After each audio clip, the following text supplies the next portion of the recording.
I'm here to welcome our four incredible speakers tuning in from as far as Nairobi. Emma, thank you so much for joining us. Emilios is joining us from London, so NHS, Tavistock and Portman Trust. And Ganesh and Mandy obviously also are from the UK, Ganesh in London and Mandy somewhere outside of London, I know. But you are here because I've invited you to offer the challenges to the young people, and we have quite a number of challenges to tackle. And I would like to invite Mandy to perhaps kick us off just by telling us what are United Nations Sustainable Development Goals, you know, why are they important, and you know, what's in it for the young people, and what's been happening really in the world recently, kick us off, and then straight after this we will go and speak to Ganesh. I know you have a very important challenge to present today. It's related to something that's really close to my heart, education. And then we will have Emma, who's tuning in from Nairobi, who is you know, the regional director of Care Central Africa, East Africa. And we will hear from you about what is really happening on the ground. And hopefully you will leave us with some great data set or some facts, things for us to consider. And we will end with Emilios from Tavistock and Portman NHS Trust. And you have a very special challenge to present, which is on mental health of young people, which is, you know, whether we like it or not, it comes up all the time, even when we don't offer this specific challenge. Young people always want to focus on mental health. It is something that, you know, they're really drawn to, and it's something that we hope we will have a chance to address at this time as well. So Mandy, it's over to you. Brilliant, thank you so much. It's a great honour to be supporting Elena and teams in AI again, and it's fantastic to be involved in this hackathon. And it's great to see such amazing panelists here as well, setting the challenges so great, and it's fantastic. So the UN Sustainable Development Goals, we have 17 to achieve in the next 10 years. And COVID has really set us back a little bit in achieving some of those. Some people are quite happy because I feel that climate change has made a real stride forward, because actually while we've been in lockdown, the planet has actually been able to heal a little bit and things seem to have improved. But however, how long will that last? And it's really important that we look at which one is actually important to you. So we have things from like ending poverty, about education. The one I'm really passionate about is SG5, and a high five to everyone, and that's about promoting gender equality. And the one also that I work a lot on is SG10, and it's really come to the surface because COVID, the pandemic, has brought inequalities to the surface. And as when people say to me that COVID is an equalizer, the only thing equal about it is that actually it doesn't discriminate against your wealth. But actually, if you live in Africa, you live in Asia, and you don't have the basic means before COVID, you're actually further away now. And it's really important that we look at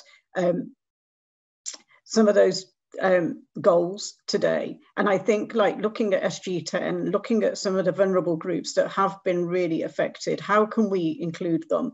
So when we talk about vulnerable groups, we can talk about women, we can talk about older people, we can talk about people with disabilities, we can talk about migrants, we can talk about refugees, because actually so many different people have been really negatively been affected by COVID. And one of the things that has really saddened me in recent weeks is that actually that we have seen in the UK that if you're born a certain ethnicity, that there's a greater chance that you're going to die sooner than, say, a Caucasian person or somebody that lives in a different deprived area of the city. So it's really quite shocking that actually in 2020 that we're still talking about inequalities, which we thought we'd addressed not just in the UK, but around the world. And just yesterday, I was talking to some young people in Africa, and they were talking about not having access to clean water. People are still so fearful about going out.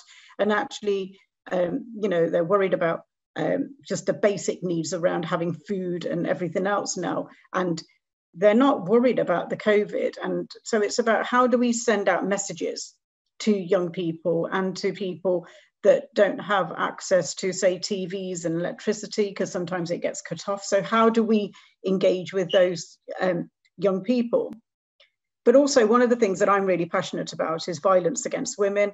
And I've been really concerned about the increase in domestic violence, Elena and everybody else. It's been really shocking to see the increase.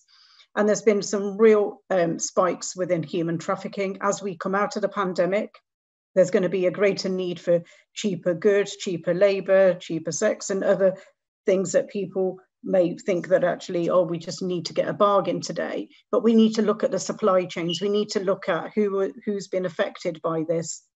And there's been some real issues around young people who have not been able to go to school.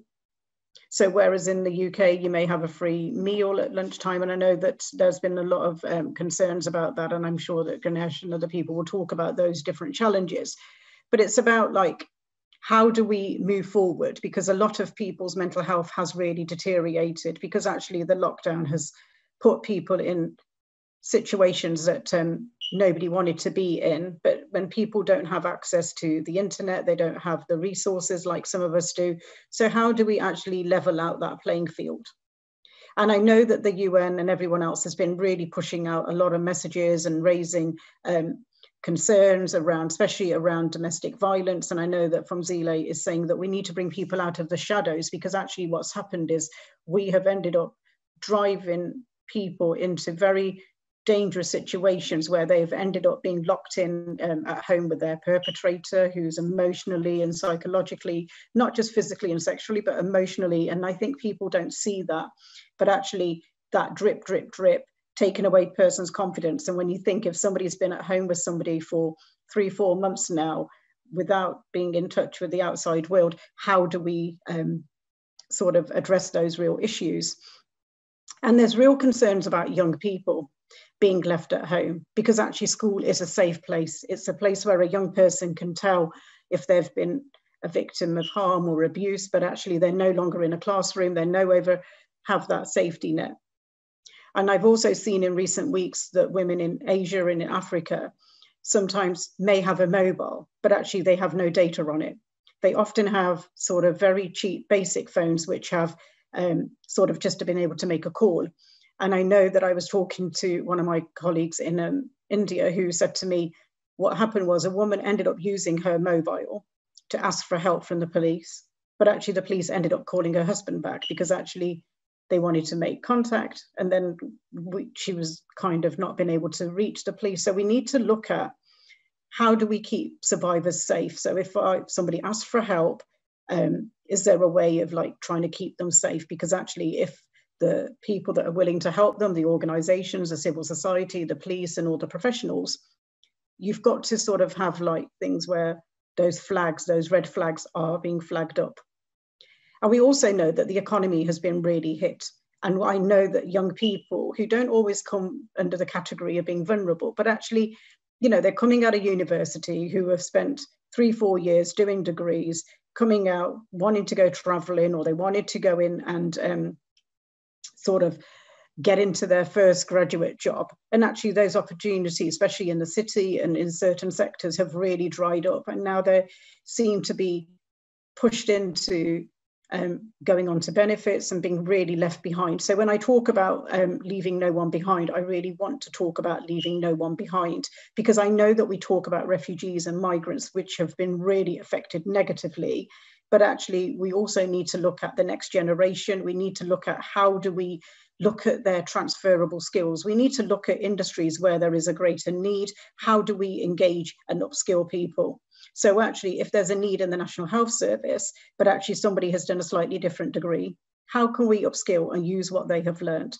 If there are opportunities, if there is a shortage in certain areas, how do we sort of utilize and transfer and give people more training and upskill people? Because actually that's another thing that is really concerning.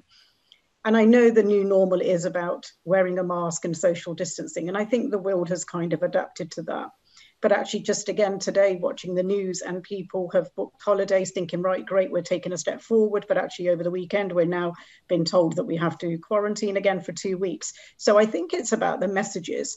And one of my other concerns is people, when English is not their first language, how do we send out messages to those communities? Because actually, it again is around, about when it was about stay home and everyone understood it because the whole world went on lockdown, so they understood that. But when we change messages to stay alert and things, people don't always understand it, especially when English is not your first language, especially if you're a newly arrived community and you don't always understand the social norms, you don't understand sort of how Britain works sometimes. So it's about, and around the world as well. So when I go to America, even though I speak English, they still have a lot of different things that are very different to the British way of life, and the language is different as well. But actually, it's just about simplifying some of our languages. So as I said, we have 10 years to achieve some of the 17 SG goals. And it's about how do we now keep that momentum going? And how do we find the course that is more important to you? And I think it's really important that we're not going to be able to tackle all of them as individuals. So it's about finding the one that you're passionate about, the one that actually sort of you feel like, actually, this is the one that I'm really interested in. Like I said, I'm in SG5 and SG10 because actually they really go hand in hand. But I know education, they all have an impact, and climate change has an impact on some of the work that I do on child marriage, because actually now when people don't have access to food, and so, they all are intertwined. And the one that I think that people sometimes forget is SG17, around building partnerships. And I think the one thing that you do really well, Elena, is that you bring a lot of great young people together and they get a chance to network and build their networks. And I think that it's about people looking at building their social networks. So one of the things is, I think if somebody has the skills and they want to be interested in building something around SG17, because actually when we come out of the pandemic, we are going to be looking for new partnerships. We want to look to meet new people around the world. So actually, where I might have my network, my social capital of people, I need to look at how do I expand that? How do I move that forward? And I know that social media and other platforms are fantastic to help you, but it's about looking at things more creatively and looking at some of tackling the biases in AI as well. So how do we address some of those things? Because actually marginalized groups feel like their voice has not been heard. And we've seen a lot of things, uprisings around the world recently around Black Lives Matters and other movements. People are speaking out. And just today I've seen, that people have spoken up against some of the real hate speech, because hate speech is not free speech. And I think we need to be very clear about that, because actually we belong to one race and it's called human. And I think it's really important that we address some of those real biases and prejudice and hate that is in society, because actually there is no place for that. And I'm also very concerned that sometimes going forward, how do we address the sexism, the racism, and the horrible things that are in society going forward into AI? So how do we make sure that actually we are sending out very clear messages? And one of the only other things I would like to just say is that actually wearing masks are the new norm, and that's fantastic because it's about trying to keep us safe. But actually, I saw one of my friends that has a hearing impairment. And actually, if you know somebody with a hearing impairment, they lip read a lot. They actually understand and communicate by reading our face impressions. And so what they're finding really difficult is now that actually when they're going out, they can't read people, they can't hear what's being said, and communication is becoming a real barrier. People with visual impairment sometimes now have found things have been really moved and there isn't as much choices on the stores and on the shelves. And actually, sometimes they're forced to buy the most expensive thing, whereas once upon a time, they could see things more easily, they could touch things and try things. So, the world has really changed beyond recognition. And it's about looking at how do we move forward? How do we tackle the real issues that are affecting us, not just in the UK, but around the world? And actually, out of the 17 goals, pick one or two, because they are interlinked, but actually the one that you find really passionate, and see what you can do, because actually, like I said, we have 10 years to achieve them.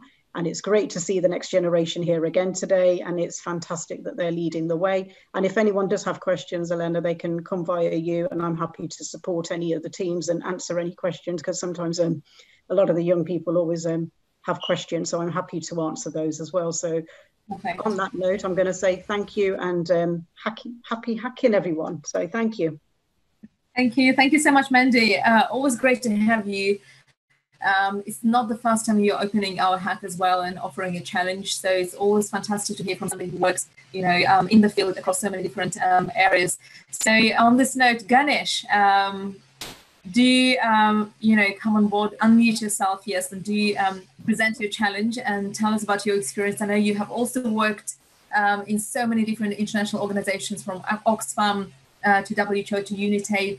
And your experience of what is happening in the world is also quite different and quite unique. You are in London because of the lockdown, but I know you are aware of what's happening in other parts of the world as well.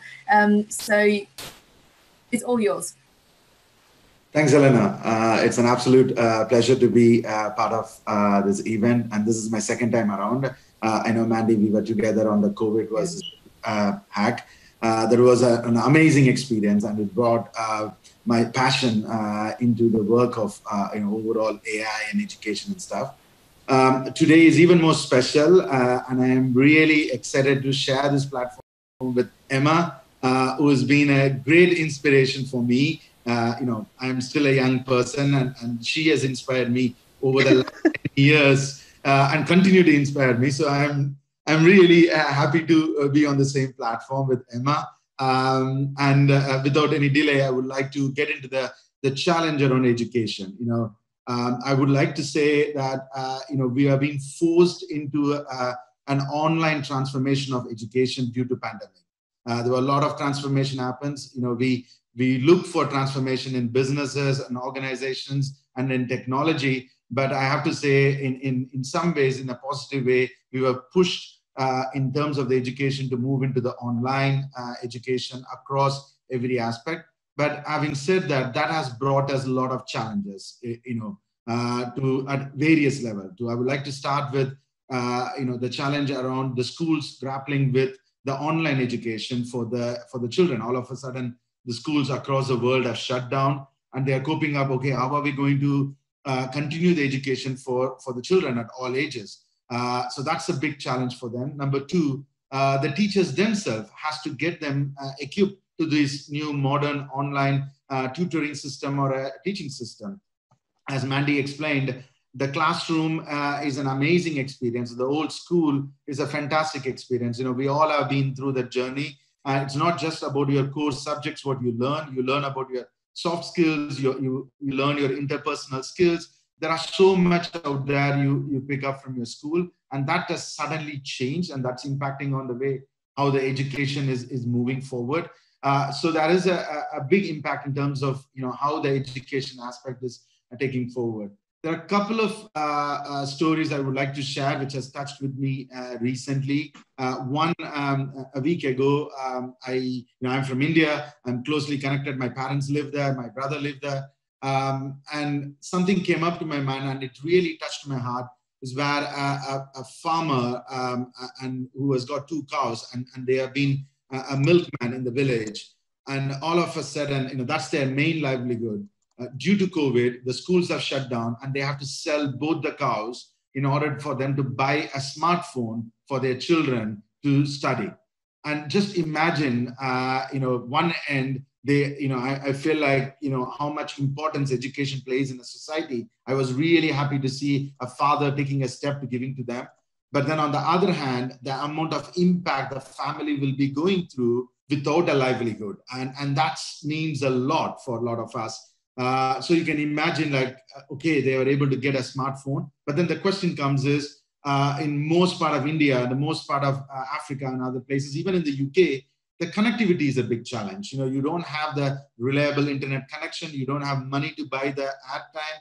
So what happens to that? So while you have got a technology or a smartphone or a tablet, but still there are challenges around how the education is going to go through, able to stay connected online, be able to keep those classes interested. So that's a big challenge what I'm able to see. And we are fortunate, at least I'm fortunate, able to live in London. My kids are able to have an uninterrupted internet support, and they're able to go through. But when I look back, how young people will be going through. It's a huge challenge.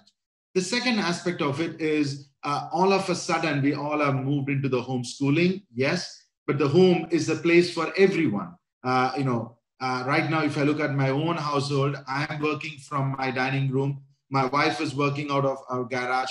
My son is working out of my our bedroom, and my daughter is running between all the rooms. And whenever she gets a free time, she's able to use it. So just imagine a student who is taking his GCSE exams, or this is the final year of their schooling. They are looking forward for the university, and they are confined inside one room to go, take on online classes. The level of impact they will have on mental health is tremendously increasing. So these are some of the challenges which, while the technology has given us, at the same time, it's opening up other kind of challenges in terms of getting them quality education, looking through what is going to be the impact on them. And also in the UK and in many parts of the world, a lot of children get free meals or lunchtime meals at school. And now with the economy going down and a lot of people losing their job, and it's also pushing them in terms of their own livelihood and kids not able to get a meal while they are attending their schools. So you can look at the challenges in multiple ways. What I would like to ask the young people who are in this room, and I know a couple of teams who are part of the earlier hackathon, they are back. It's great to see them. I think All in AI are back, and they came up with an interesting AI tool to look at PPE at the time of a crisis. And I would like them and also other teams to really look at how can we look at technology, especially the online education, could have a positive impact in the way we learn in the future. So that's something which I would like to ask them as the first question. The second one I would like to ask them is, yes, there are some, most of them have graduated, will be graduated this time, but they are not that much familiar with the online world or the Zoom or a Team or Google Meet, any of those technology. They will be going for their first time interviews where they are used to meet people and they are able to explain using their body language or the way the actions, they feel comfortable. Now, all of a sudden, they need to get into the online inside the computer and they need to express themselves. How can the technology help them to build their self-confidence? I can tell you, it's not an easy one to sit in front of whether a laptop or an iPad or iPhone and able to do that. I struggle myself. Am I sitting in the right posture? My voice modulation is coming all right? Or which direction I need to look into it. So these are important aspects of it where each of one needs to learn, and that will boost their self-confidence. You don't want them to, there are less opportunities, as Mandy mentioned, and in the past or maybe 1 year ago, there will be 100 openings and you will be 200 people applying for it. Today, for 100 openings, you're talking about 1,000 or 10,000 people applying for it. How are you going to present yourself? How are you going to take it forward? So I would like to ask the young people to look at how can you help using the technology, using the AI, the young people to look at how they can get their confidence, how they can get used to this online methods of whether interviews or learning, so that they are not losing those self-confidence, what they will be picking up when they are at the normal class school. So that's the second one, which I would like to ask them. And then following on from that is also looking at, as I said, it's a forced transformation into the online education. And some of you have gone through it who are going to be part of the Accelerator program. From your personal experience, how would you like the education system to change going forward? I know it's important and you have some early glimpses, and I would like you to think in a futuristic way in 5 years down the line. Okay, if I'm having a coffee with somebody, or if I'm going to pitch on my model, how my tool has come up, you would like to tell a story that this is what we did in July 2020, where we were able to bring in a technology which were able to help hundreds and thousands of people across the world. And that's something which I would like to ask you. And the last one is, how do you think the whole homeschooling will start affecting the overall economy? Just in terms of the education, in terms of the overall economy, how do you think that's going to affect, and how can the technology really help them take it forward? So I would like to end my challenge with this 4 broad questions. And I'm available by email, by Discord, and Elena has got my details. I'm happy to share some of my personal experience and the people with whom I'm connected, and I'm helping them in my free time back in the UK, in India, and other parts of the world. Once again, it's an absolute privilege to be part of it. And I know, being part of the May Hackathon, the ideas are amazing. The young people, you have come up with so many surprises. And I can tell you that there have been days at night, I go through all the Discord questions and everything. It is brilliant. You can see from me being here, it's an amazing place to be there. And thank you very much, Elena, once again, for giving me this opportunity. Thank you. So Ganesh is one of those unique and not rare, really, examples of us, having a mentor join us and saying, oh, I'm just going to join for 1 day or 2 days. And then he just stays forever, because we have this knack of addicting those mentors, and they just keep coming back and they just want to help more and more. And it's, something great that they get out of it as well. So we're really grateful, Ganesh. And I know your wife, Shubha, will be also engaged as a mentor. So it's the whole family engaged in mentoring and your entire network. So this is incredible. So next up, we have Emma. Emma, thank you so much for joining us from Nairobi. So it's a real honor to have you. So you are regional director, in CARE International, but really representing Central Africa, East Africa. But you've had such an incredible experience working in Oxfam as well, holding so many different roles. So you have been in the field for a very long time. And right now, I bet what you're experiencing in the field is quite different. And you're having to face additional challenges as well as an organization, but also you're seeing some of the stuff that's happening with women and girls on the ground. It's just incredible, something you probably did not anticipate. Do please unmute yourself and share with us, what it is that you're seeing and how can we possibly help. The young people we have in this cohort also come from Nigeria and from Nairobi. We have such a very diverse, cohort. And they are just looking forward to getting their hands onto some of the challenges that you have got ready for them, and hopefully helping address some of the challenges you're experiencing in Africa as well. So thank you, Emma, for joining us. Well, thank you so much for inviting me. It's so exciting to be here. Really appreciate the opportunity, and also just really glad that so many people have been able to join, and from Nairobi, from Kenya, and from Nigeria as well. And one of the things that's really amazing about life here in East Africa and across the continent is the youth and the capacity and the engagement of young people with technology. And so it's just really exciting that some of them were able to join as well. I've got a little presentation which I'm going to share, and I'll see if I can manage the technology. And I'm not wanting this to be in any way formal, but just sometimes it's easier to see things on the screen. And so here's just a picture from some of the work that we do. This is actually a picture from Somalia.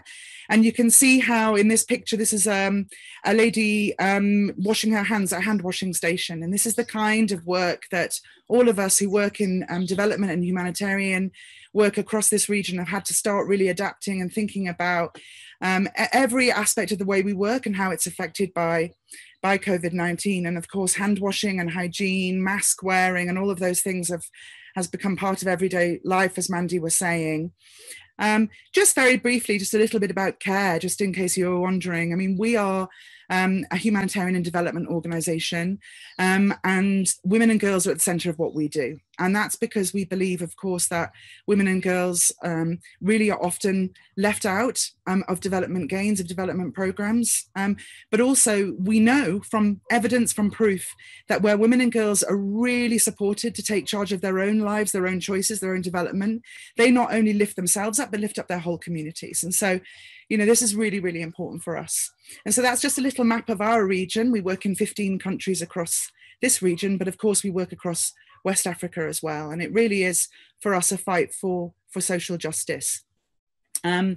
we're focusing a little bit on COVID this morning, and Mandy and Ganesh have already mentioned, you know, the many different impacts, and I'm sure everyone on the call is experiencing it as well. Every single element of our lives is being affected by this pandemic. And of course, the challenge, particularly for women, and this is a picture of a woman in a camp in Malawi, cooking on an open stove. The challenge for us is that in countries and in communities where life is already tough, of course, the impact of COVID is on every element of life. And so, you know, all of the pieces about life that were already challenging are becoming more and more challenging. And the story, you know, for us here in this region is very similar to the rest of the world. When I think about women, particularly women and girls particularly, Mandy talked a lot about the increase in gender-based violence. And this is a massive concern for us. And I'll say a little bit more about this. But it's actually what we're calling now the shadow pandemic. That is to say that, you know, while we're all focused on this kind of public health aspect of COVID-19 and how it can make people sick, what we're really seeing in the shadow of that is a real growth in domestic violence and in gender-based violence. And of course, you all know that's something quite difficult to understand. You know, gender-based violence is not something that we even understand, you know, the tip of the iceberg, because so much of it is not reported, it's not understood, it's shameful, it happens behind closed doors. And to really understand what's happening and how it's happening is really hard. But it's clear that it's getting worse. Of course, one of the other things about COVID-19 is it's the increased workload, and it's women's work, right? And this is, you know, again, true across the world. So women are primarily understood in most societies where we live as being the ones who have to look after children. They're primarily understood about the ones that manage households.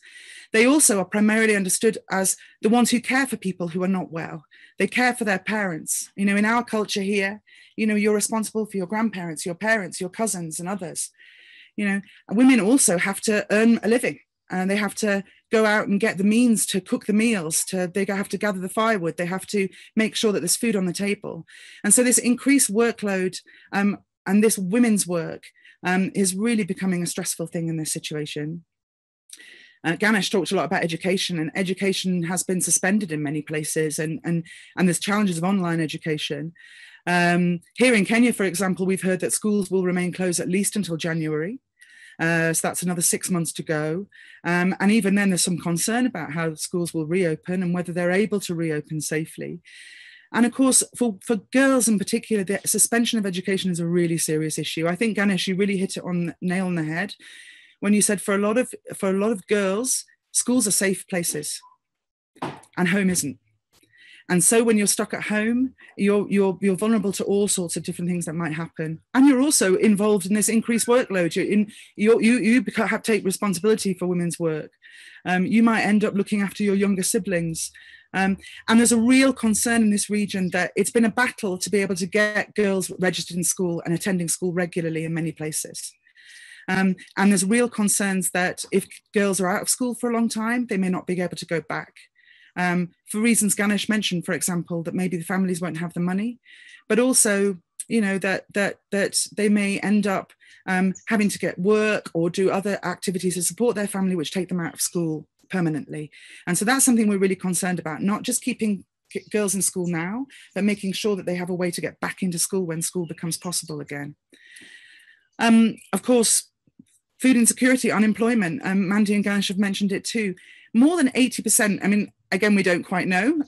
Data in this region is challenging, and that may be one of the challenges I put to you. But at least 80% of people in Kenya, probably more than as many as 90% across the continent, don't work in formal employment.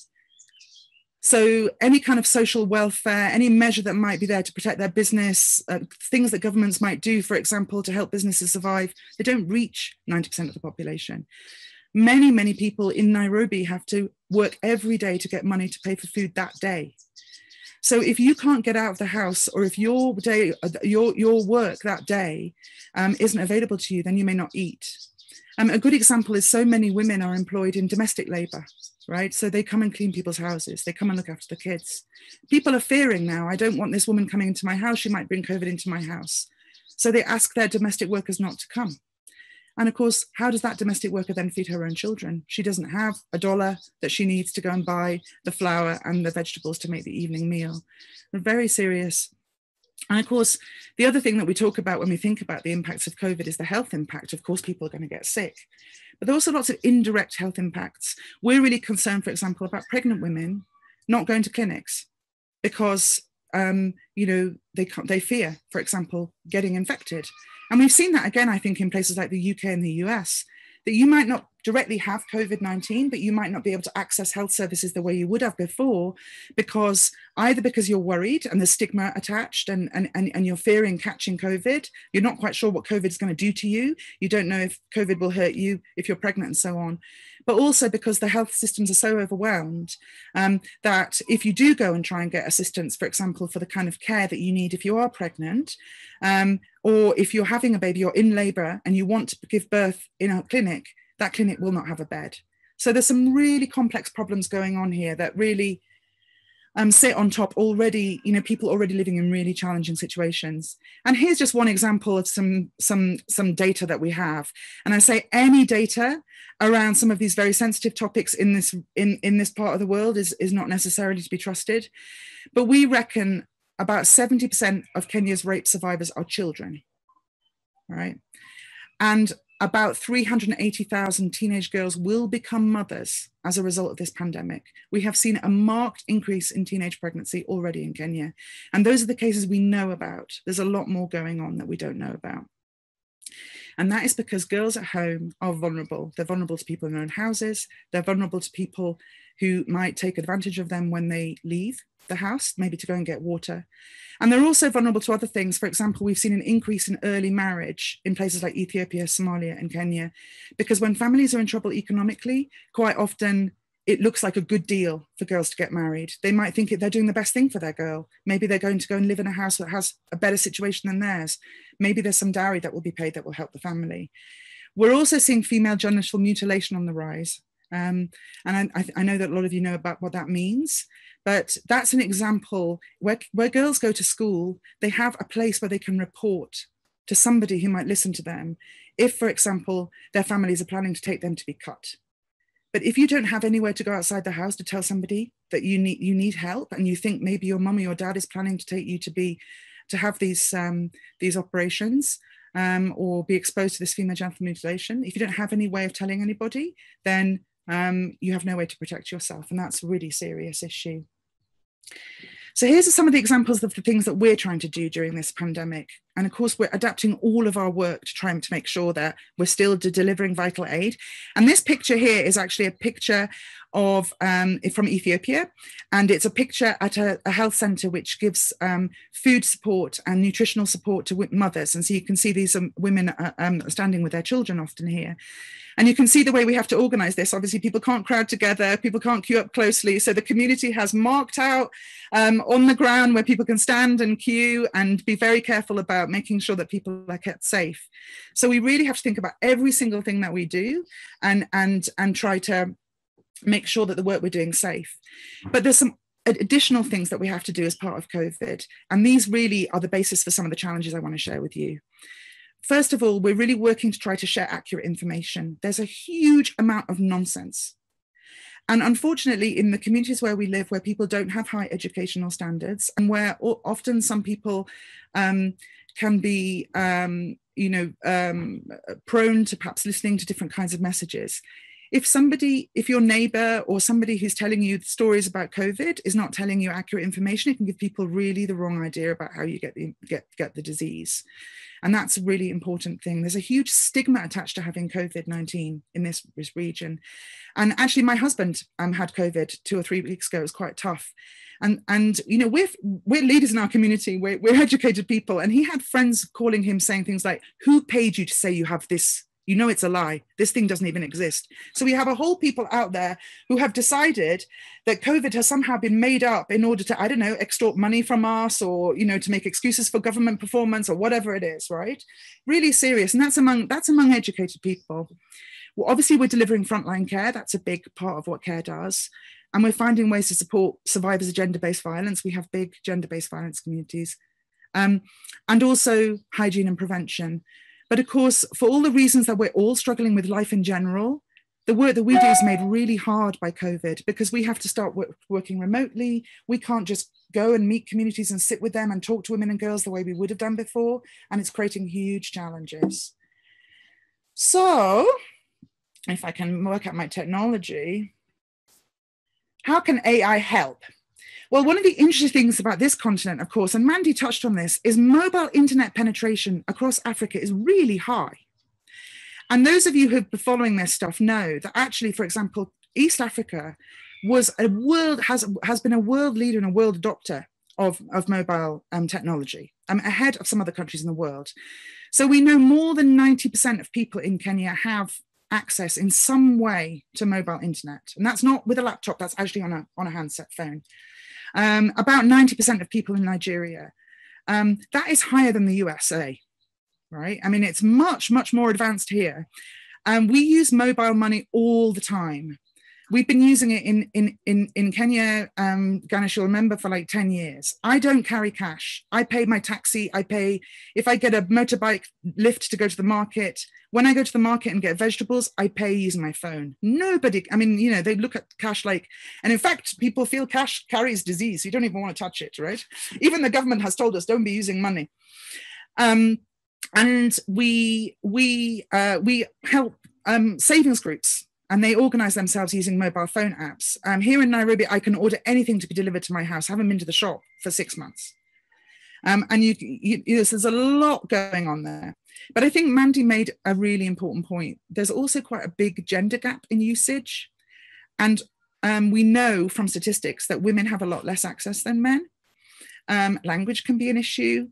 Affording to buy data can be an issue, and not forgetting that not all women even control their phones. So even if a woman has a smartphone, she may not be able to keep secrets on that smartphone very easily, right? And that's something that's really important to remember. So, you know, we're pretty cool with tech here in East Africa, and I'm sure that any Kenyan colleagues who are on the call will know that. You know, but so that gives a real opportunity. And I think that we can, you know, really use your help with some key challenges.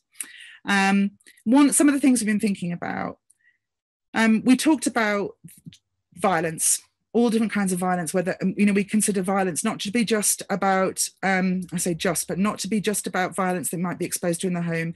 But as Mandy said, violence comes in many forms. Early marriage, for example, is a form of violence. How can we offer ways for vulnerable women and girls to get help if they are at risk of violence, or if they anticipate that something bad is going to happen to them? If I think maybe my parents are planning to marry me off. How can we use technology to offer better information about COVID, to let me know what's going on, how I can catch it, how I can prevent it, where I can get services, to reduce some of the stigma around this pandemic? How can we use technology to help women earn a living safely? To help community groups stay in touch with each other? Ganesh has talked about accessing education, and even to find ways to collect accurate information about the situation. There's virtually no testing, no capacity to test COVID in this region. But we do know things are happening. I mean, are there ways that we can help communities even report where they see people getting sick or dying from this disease, so that we can fully understand the impacts? So lots of challenges there, but I'm very, very excited that I think that the kind of conversations that you're going to be having over the next 2 weeks can really help us get to some of this stuff. I'm around, I'm online, little bit of a time difference, but that can be worked out. And I've also got a fantastic colleague called Wanja Kabuki, who also works a lot on technology here in the region, and who would also love to help any group that wants to talk more about these issues and challenges. So thank you so much again for inviting me to be part of this conversation. Good luck, and really hoping that we can work together to really make a difference for women and girls in this situation. Thank you. Fantastic. Emma, I'm so grateful you've had a chance to come online and present this. It's just incredible, you know, the volume of challenges, and the situation is not getting better. And I really do hope young people will be touched by everything you've said, and will try and tackle. And as Mandy also said, there is an intersection of so many different challenges. It doesn't have to be one, but, you know, they could be several at the same time. So I'm really grateful, and I know you will be joining us as judge, perhaps not even for the entire judging stage, because it's, you know, almost 3 hours, but hopefully you will catch some of it, because we so really want you to see what kids will come out of, what kind of ideas there will be presented, and there will be 11 teams working on this, and hopefully some of this will be relevant to East Africa and Central Africa, or other parts of the world as well. And so on this stage we have our very last speaker, and I know Tanya is also on the call as well, who will be, you know, kicking off our design thinking, human-centered design session. But before we hear from Tanya, Emilios, thank you for joining us. Hi there. On this call. So you're joining us from Tavistock and Portman NHS Trust. And you are the clinical psychologist that deals specifically with mental health issues for young people. And so I am really excited to have you. And the reason why I'm so excited is whenever we offer, you know, just a general health and well-being challenge, every single hackathon there will be at least 1 or 2 teams who will just focus on mental health for young people. And I can just see this as such a pertinent, such an important issue for young people themselves, that I've been looking forward to partnering at some point with somebody who is, you know, so specialized in this particular knowledge. And I know we have several mentors in Discord channel that you have kindly offered to help us. We're really grateful, and we will be making the most of your expertise during the next, you know, few days, because we really would love to get to the bottom and hopefully offer something of value to NHS.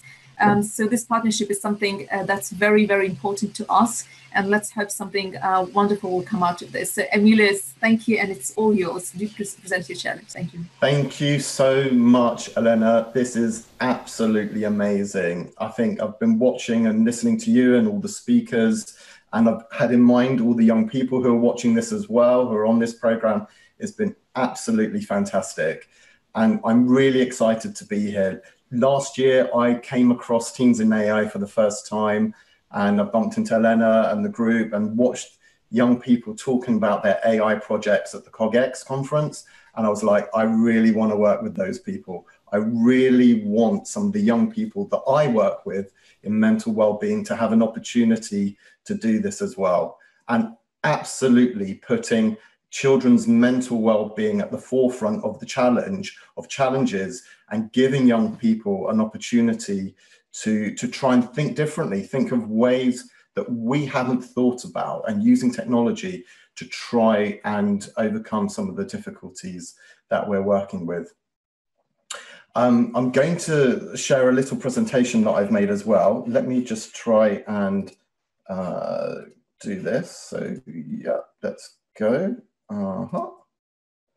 Okay, can everyone see that? Just nod, a couple of people. Yeah, brilliant. Okay, so yeah, that's me. I'm Emilios Lemoniatis. I'm a child psychiatrist at the Tavistock and Portman. And I'm going to start off with a bit about me and just give you an understanding of where I come from and what my ideas are and what's shaped me to want to do this kind of work. So I think it starts long ago when I was a child, and I came across a book, and it was about the power of the mind. And it was a book that had been written about 100 years ago.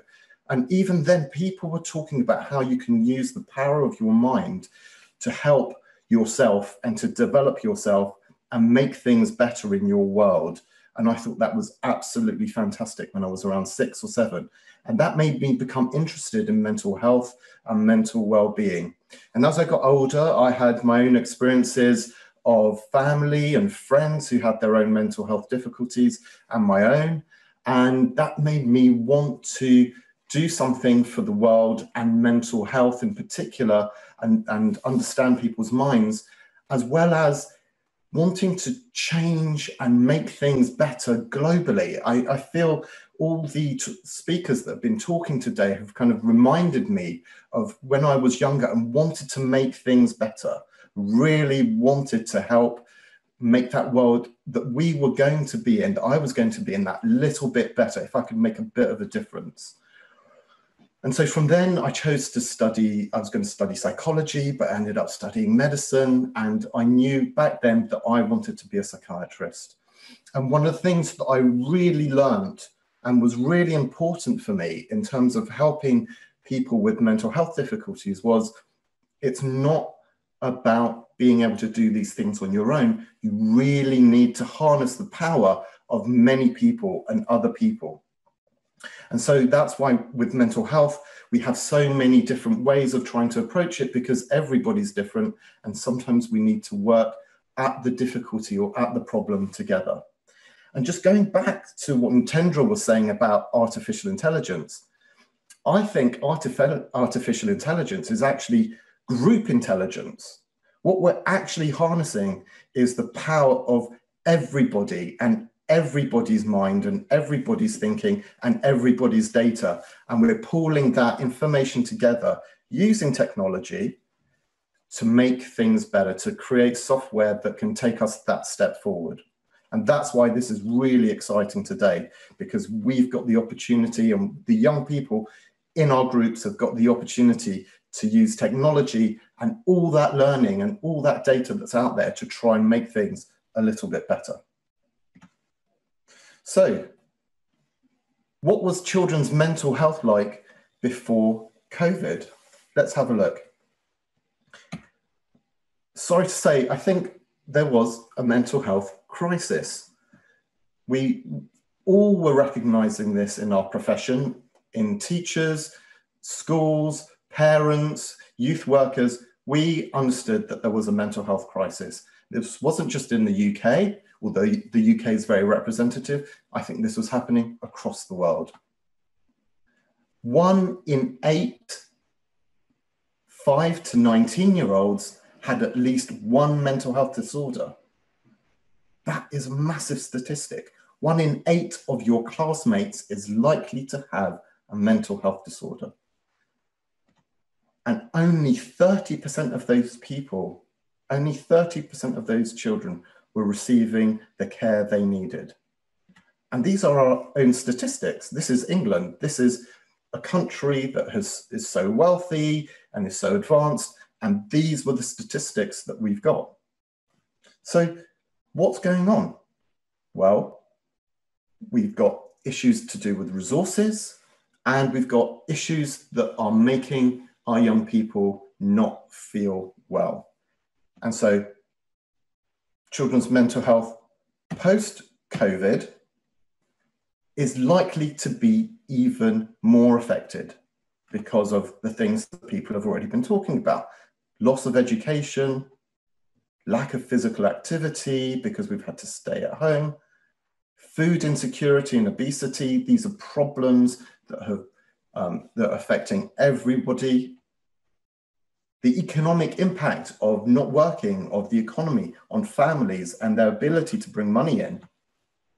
And the massive issues of diversity and equality that have emerged. They've been there already. They've been there for years, and now they're coming to the forefront. It's an amazing moment that we're able to look at ourselves and see all these difficulties, talk about all these difficulties, and try and do something different. So what do you think the professionals are doing? Well, so I'm a doctor, I'm a child psychiatrist, I work at the Tavistock and Portman NHS Trust, and we have a history of trying to develop the best things for young people in our area where we work, which is North London, but also try and develop new ideas and new concepts that can help kids and young people and families across the world. We work in partnership with a diverse group of organizations that are all working together on the same issues. And one of the things that we've created is the idea of thrive and thriving. And thriving is about helping young people be and do the best they can be and do the best they can. And Thrive is the program that we've pulled together that is helping young people and professionals to do that. I'm going to show you a short animation. This is probably the first time that it's been aired, so please feedback if there are any issues. So I'm going to show you this animation and then carry on with the talk.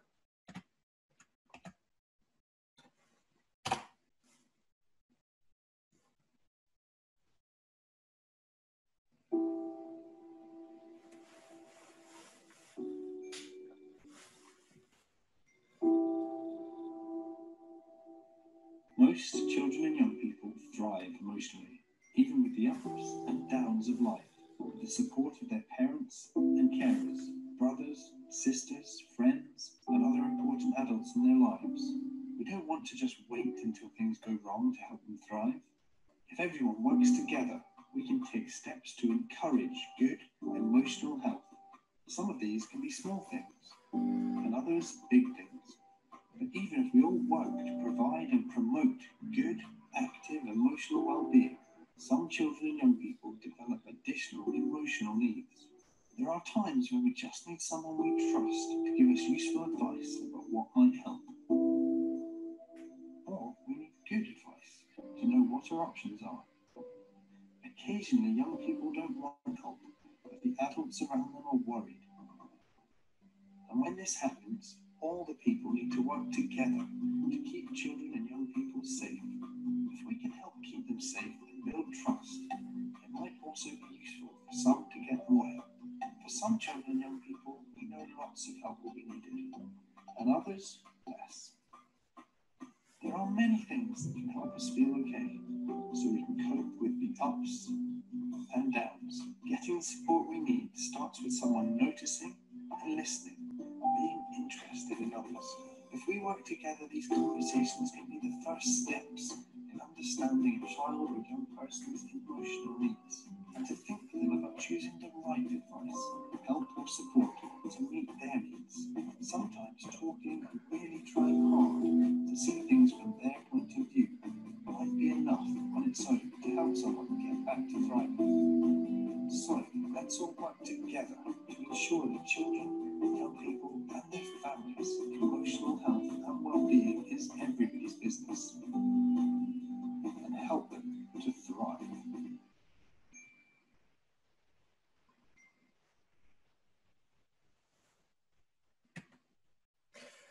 Brilliant. Thank you for watching that.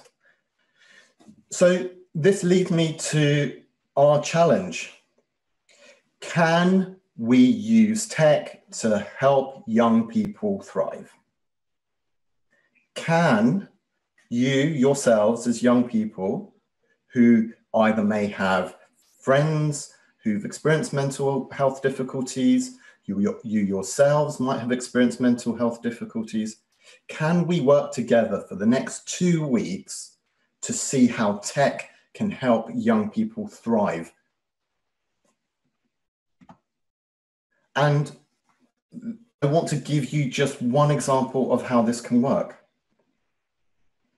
How do we know that young people are thriving? When we work in mental well-being, that is a really important question for us. How do we know that the young people out there might need our service or our support?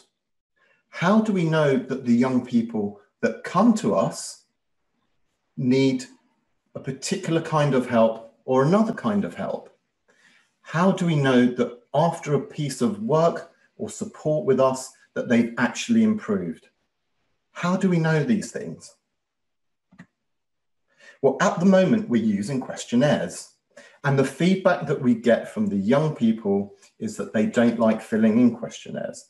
They want to be able to let us know in other ways that they are doing well. So what can tech do to help us with this? How can tech help us understand the insides of someone's mind, how their heart is feeling, how their body is feeling, and how all these things might be coming together? And that is just one question. There might be other questions that you think of. For example, could there be a chatbot that helps kids talk to their parents? Could we find other ways of transferring children from one service to another that might have slightly less demand, or go from one place where there's higher demand to be treated in their school, for example, where their teachers might be able to support them? There are going to be many questions that come out of this, and we'd like to support you to try and work through them. The opportunity is here. At the moment, we at the Tavistock with our partners, are working to create a new young people's mental well-being website. And this will be the main port of call for young people and their families across the whole of North London. And if it's something that works well in North London, we may be able to take it elsewhere, either around the UK or even around the globe. So the products that you create, the ideas that you generate, might be able to have a life and be actually used on this website. So thank you, everybody. And I just want to say this is an amazing opportunity. I'm so glad to be here, and I'm so glad to be part of it with my team, Lucy and Laura and Freddie, who are hopefully here today, watching on YouTube. We're really excited, and we really want to be part of this with you. So thank you. And thank you, Eleanor, and everyone on the panel. Oh, brilliant. I am so happy you have joined us, and I just can't wait to see what will happen and the kind of, solutions